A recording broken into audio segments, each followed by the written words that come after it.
Welcome to another episode of the Criminal Law Department Presents podcast, a production of the Criminal Law Department at the Judge Advocate General's Legal Center and School in Charlottesville, Virginia. Every 2 weeks, we release a new episode. Today, we're going to have a conversation about a recent opinion from the Court of Appeals for the Armed Forces.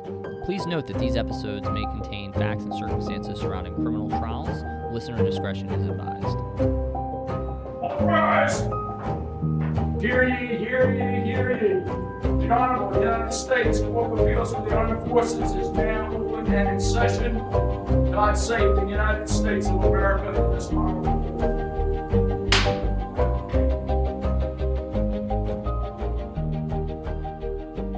Welcome back to CAAF Chats. I am Major Rhiann Wentz, and today I am joined by Major Andrew Britt. Major Britt. Welcome to the department. You are one of our new faculty members, and this is your first time on CAAF Chats, right? Yes. So tell us a little bit about yourself.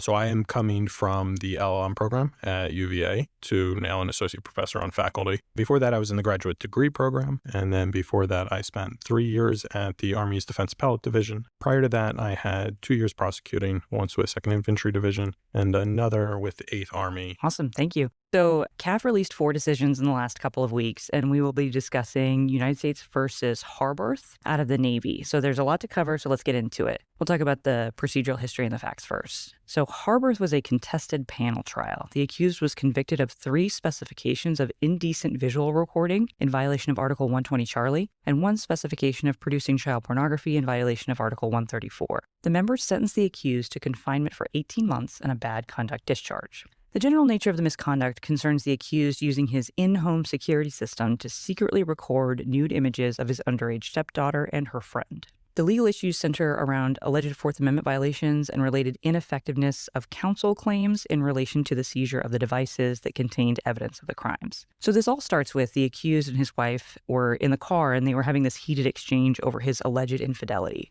And his wife asked to see his phone, and while the accused declined to hand it over, his stepdaughter took the phone out of his hand and gave it to Harborth's wife. The wife and daughter go through the phone, finding in the deleted photos section images from an in-home security camera depicting the daughter changing clothes in her bedroom. The wife contacted civilian police who arrived at the house and encountered the accused. The accused tells the responding police officer that, quote, "It's bad, I need help. You should just arrest me now." Inside the house, the wife shows the officer the 4 photos on the iPhone that she'd taken in the car, to include a nude image of the daughter. After she showed the officer the photos and the law enforcement officer departed, the wife went through an iPad 4, which was another device that the accused had at the house, where she found more nude recordings of her underage daughter. The wife then turned over the iPad and additional devices to civilian police. So essentially, Harborth's wife went through the house, found every single electronic device she could, and turned it over to, I think it was the Honolulu Police Department. NCIS then became involved because the Honolulu Police Department informed NCIS, and they took the lead on the investigation. The wife provided NCIS with even more devices of the accused, and they received the devices previously collected by civilian police. So at this point, the wife had collected several devices and had turned them all over to law enforcement. Law enforcement just kind of sat on them. And in part, it was when they were first collected, they weren't sure that they had probable cause to look at them. And so through a variety of reasons, one of which was that the case got transferred to another agent, took 94 days for NCIS to receive a search authorization on the devices. Now, after they received the search authorization, it yielded more than 100 additional videos from the security system that were saved on the accused phone, his iPhone XS, iPad 4, and an iPhone 6S. So at trial, the defense moved to suppress evidence from the search of the phone, the iPhone XS, and from the seizure of the other devices. The military judge at trial denied the motion. On direct appeal, the Navy Marine Corps Court of Criminal Appeals held that the accused waived the objection to the seizure of the iPhone XS, but the iPad 4 and iPhone 6 were seized in violation of the Fourth Amendment. For the 3 specifications of indecent recording, the NMCCA affirmed one, dismissed one with prejudice, and set aside the findings of the other. And the court also set aside the child pornography offense, set aside the sentencing, and authorized a rehearing. The Judge Advocate General of the Navy certified 5 issues of this case to CAAF, and then the court granted review of a 6th issue raised by appellant. Andrew and I were talking before we started recording, and how these issues are phrased, how they are written is kind of confusing. So we're just going to go through each of them in turn. So we're not going to go through all of the issues. CAAF only answers 3 of the issues before the court because that renders the other 3 issues kind of moot. So first, CAAF determined that the accused waived the objection to the duration of the seizure. Second, CAAF determined that the actions of Harborth's wife as a private actor in taking the accused devices and giving them to law enforcement did not implicate the Fourth Amendment prohibition on unreasonable seizures because, as we'll discuss, we remember it has to be a government actor that violates the Fourth Amendment. Third, CAAF concluded that the trial defense counsel were not ineffective because they failed to file the motion based upon the seizure of the devices, not just the search. And so, like I said, based upon these answers, the court declined to answer the 3 remaining certified issues, but we'll go through each of these issues in turn. So I'm going to do issue 1, and then I promise I'll let you talk, Andrew. It's been a habit of mine to sort of forcibly take over these podcasts. But turning to issue 1, CAAF looked at whether the CCA erred in, erred or erred? What's your opinion? Erred. Erred. I agree. Anybody who says erred, it doesn't make any sense to me. All right, erred in failing to find that the accused waived objection to the duration of the seizure. So again, keep in mind it's the objection to the duration of the seizure, not necessarily the seizure itself, but how long the seizure was. Now, the pertinent rule here is Military Rule of Evidence 311 Delta 2 Alpha, which provides that a failure to object to suppression issues constitutes waiver. And importantly, in Perkins, which is a case that CAAF cites here, held that MRA 311 Delta 2 Alpha requires a particularized objection. So even though the seizure questions as Fourth Amendment issues receive a presumption against waiver, CAAF has said that presumption is overcome when the defense fails to make a particularized objection. So at trial for the iPhone XS, the defense objected only to the search, not the duration of the seizure. And without any objection to the seizure of this device, the defense waived the issue of the seizure's duration. For the accused's other devices, the defense did object to the seizure, but only for lack of probable cause. Now, the CCA thought that this objection was enough to preserve the issue for the duration of the seizure. They relied on a 2017 DC Circuit case called Griffith, which found that probable cause objection at trial also preserved sort of an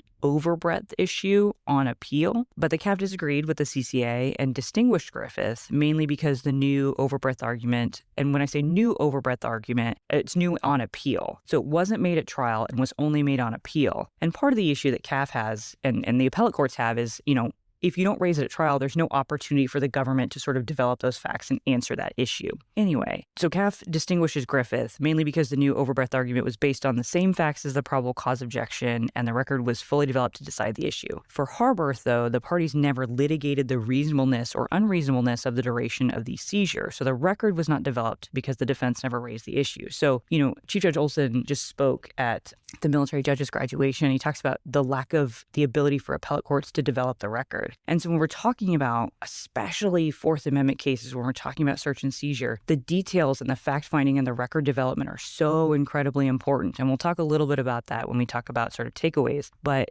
that's part of the rationale about why the appellate courts, this has to be raised at trial, because at trial is the only place that we can develop these facts. So anyway, while this first issue didn't really make any substantive changes to the law and in CAAF's determination of it, it still serves as an important reminder that even though seizures are constitutional concerns, failing to make particularized objections results in waiver. And this particularized objection requirement exists so the parties have this opportunity to sort of flesh out the evidence and the arguments at trial and forming a developed record for reviewing courts to consider on appeal. So the other big takeaway, I think, for practitioners is really the importance of remembering that we don't just care about the search. So I think a lot of times we just say search and seizure and we forget about the seizure part of it. And the seizure part of it is a whole nother analysis. Now, your ability to seize evidence is based on probable cause, and there's a lot of overlap in terms of what the rules are, but you have to think about the duration of the seizure, how it was seized, was it reasonable? And so practitioners really need to break down, okay, not only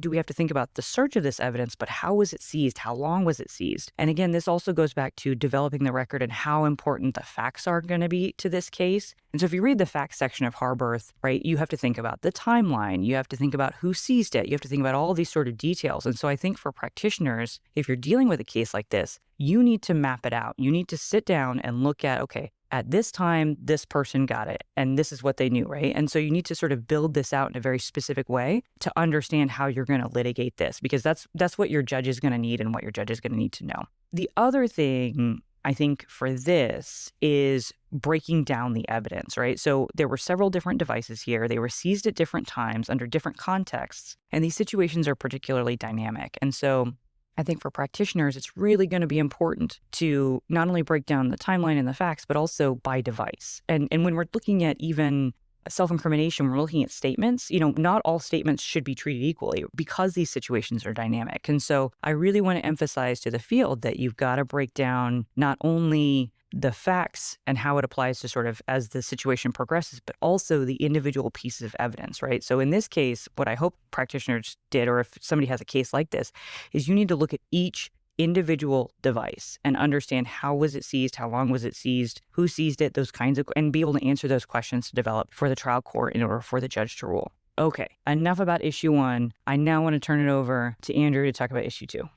Thank you, Rand. So on the second issue, the CAAF is looking at whether the actions of the wife implicate the Fourth Amendment right against unreasonable seizure. The Fourth Amendment protects against unreasonable seizures, which generally is when a government agent meaningfully interferes with an individual's possessory interest in an object. So the CAAF makes short work of this issue up front based on the general premise of the issue because the parties agree that the wife was not acting as a government agent. Since she's not a government agent, she cannot seize property for the Fourth Amendment purposes. The court then moves on, though, to an interrelated issue of whether the Fourth Amendment seizure concerns are triggered once the government took possession of the devices for their own purposes. Since the case involved multiple devices, as Rand was mentioning, with varying levels of extrinsic evidence to support that the devices contained contraband, the CAAF is able to resolve the entire question on broad exceptions to temporary seizures. Even assuming that the law enforcement's acceptance of the device would be a seizure, and the facts did not arise to probable cause for all the devices, there was at least sufficient reasonable suspicion of criminal activity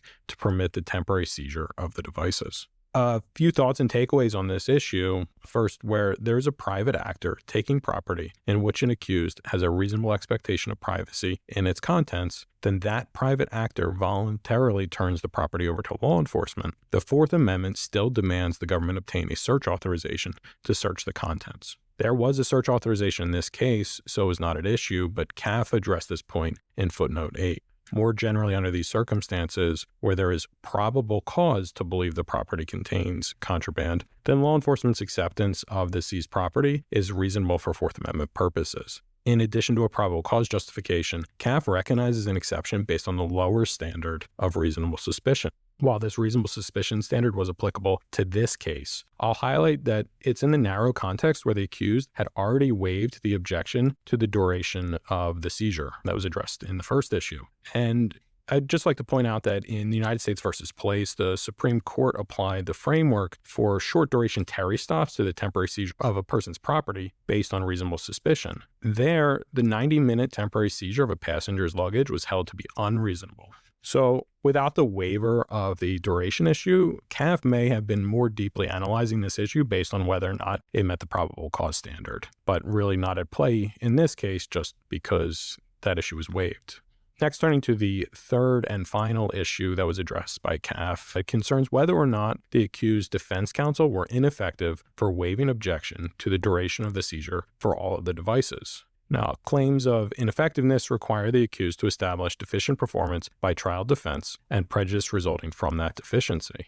If the deficient performance claim is based on failure to make a particular motion, then the accused further needs to show a reasonable probability that the unfiled motion would have been meritorious. The majority of CAAF resolves this question based on the exclusionary rule, holding that the military judge would not have applied the exclusionary rule even if the delay was unreasonable. The exclusionary rule looks to the deterrence value of excluding the evidence weighed against its cost to the justice system. In balancing these concerns in this case, the deterrence value was low, where law enforcement did not deliberately, recklessly, or with gross negligence violate the accused's possessory interest. The court looked to multiple facts to reach this determination, such as the probable cause to support seizure of the iPhone XS, the wife's initial taking of the property, and the accused's failure to request return of the property.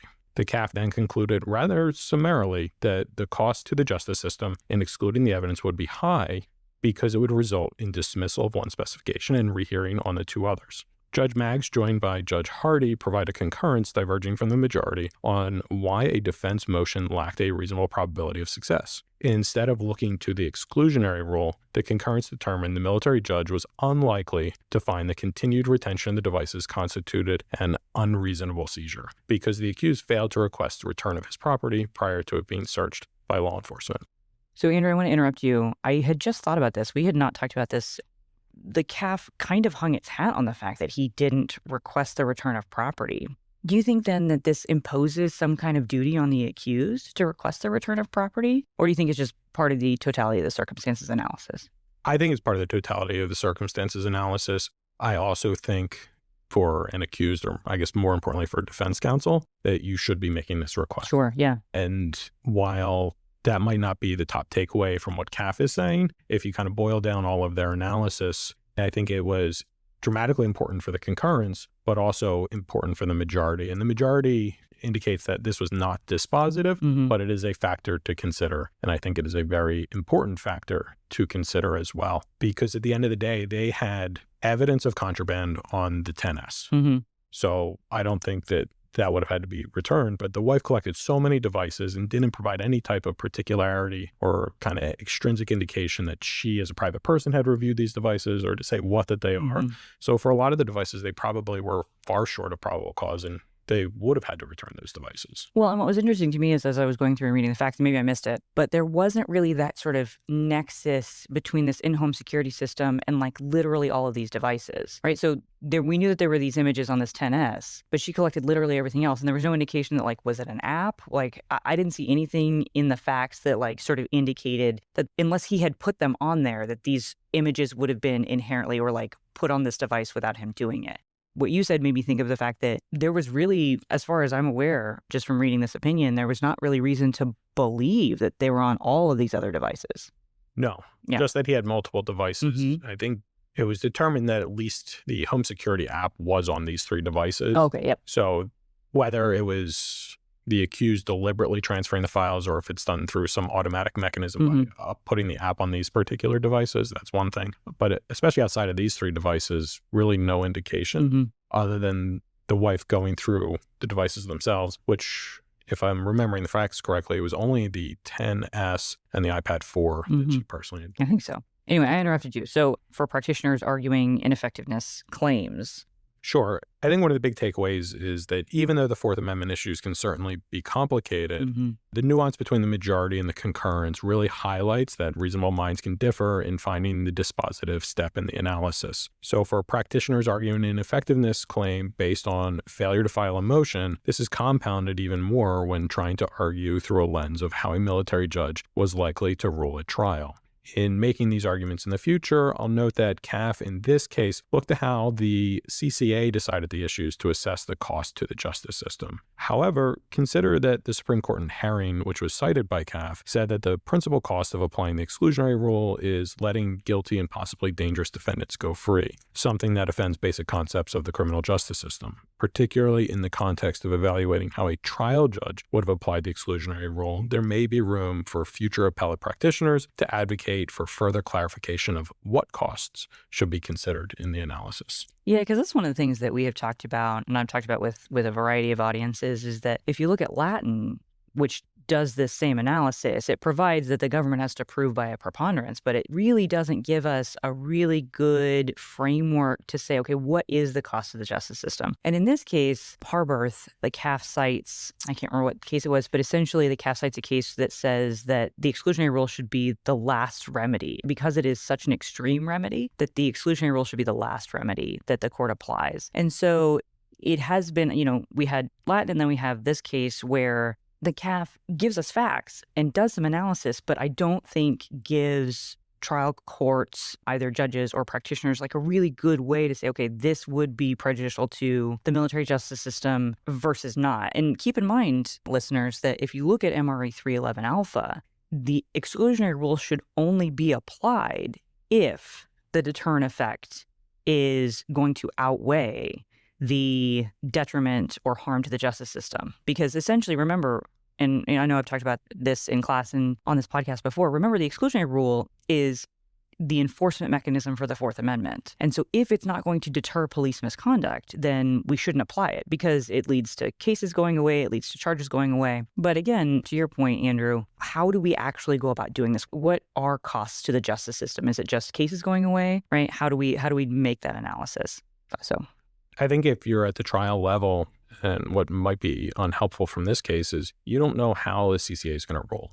So you can't rely on the analysis that CAAF did here to look at, well, the CCA would dismiss this or order rehearing on that offense. Instead, I think you have to look back to Herring. At least if you're the government, you're going to be arguing, well, this offense would go away, which otherwise, if we considered this evidence that might be excluded, the accused would be convicted of the offense and they would and should go to prison and serve confinement for it. And that's the cost to the justice system. So more grounding it in the consequences as to whether or not the conviction or an acquittal would result, or I guess the case would be unprosecuted if that evidence was suppressed. I guess it strikes me, and I know that there is the exclusionary rule, but there's just a general feeling when the Fourth Amendment is violated that the expectation is that it's going to get excluded. From what CAAF is saying in this case, that I guess shouldn't be the case, that this should be a matter of last resort that we're excluding evidence. And if you were to look at Herring and you were to look at that principle that it's a measure of last resort, then maybe you're only excluding this evidence when the cost is low because you have other evidence already. Sure. And that could be a situation. But then the exclusionary rule doesn't have a lot of bite to it from a deterrent standpoint because the conviction is likely to still result. Well, and one of the things I struggle with is it the type of crime, right? Do we view lesser crimes as like having less of an impact on the justice system? I mean, I don't know. I don't think so, right? Because the exclusionary rule shouldn't be dictated in any way, shape, or form by the magnitude of the harm, the alleged harm. I think there's a harder aspect to that too. Then you're vesting a lot of discretion in individuals to decide what is a worse crime. Sure, yeah. And you could use some type of objective measure to say, well, this is the maximum punitive exposure for this offense, or you might just get into more generalized argument from counsel. And then even then, I think applying the standard gets harder and harder and subject to just individual discretion. Yeah. Well, so I think all of that esoteric discussion aside, I think the takeaway for practitioners is to remember that the exclusionary rule isn't automatic. And last resort was what I was looking for. Thank you for saying it. Anyway, that the exclusionary rule is not automatic and that it is actually part of the analysis in MRE 311 that you have to go through, that it's not just like a sort of, okay, well, it violated the Fourth Amendment and therefore it is going to be excluded. No. According to the military rules of evidence, we still have to do this analysis that comes from Herring, which is a Supreme Court case. So all that is to say that practitioners need to be very cognizant of this, read Harborth, read Latin, and sort of understand that this is an argument you're going to have to make. And from, Andrew makes a great point that the perspective that they have in Harborth is kind of an interesting one in that they take the perspective of how this would have been impacted on appeal as opposed at the trial level. So something for practitioners to be aware of. But anyway, is there anything else that we need to add? I will just hit on the same point that we were making earlier, and it's kind of an undercurrent to this case. But if you have a situation where evidence is being taken by a third party and given to law enforcement, the right move on the defense end is to immediately request return of that property. And maybe they have some other basis to withhold it, but you need to make that request to set up these facts to put your client in the best position. Yep, absolutely. Well, thank you to all so much for joining us today. We will catch you next time on CAAF Chats.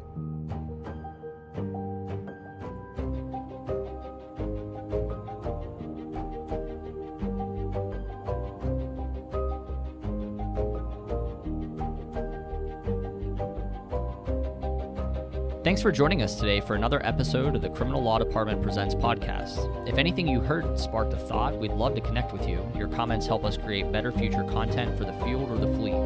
Reach out to us on Facebook or Instagram. The information can be found in the show notes for today's episode. The views expressed in today's podcast are those of the presenters and not necessarily the Judge Advocate General's or the Department of the Army or the Department of Defense. Thanks, counsel, for both sides. And the court will stand in recess until further order of the court.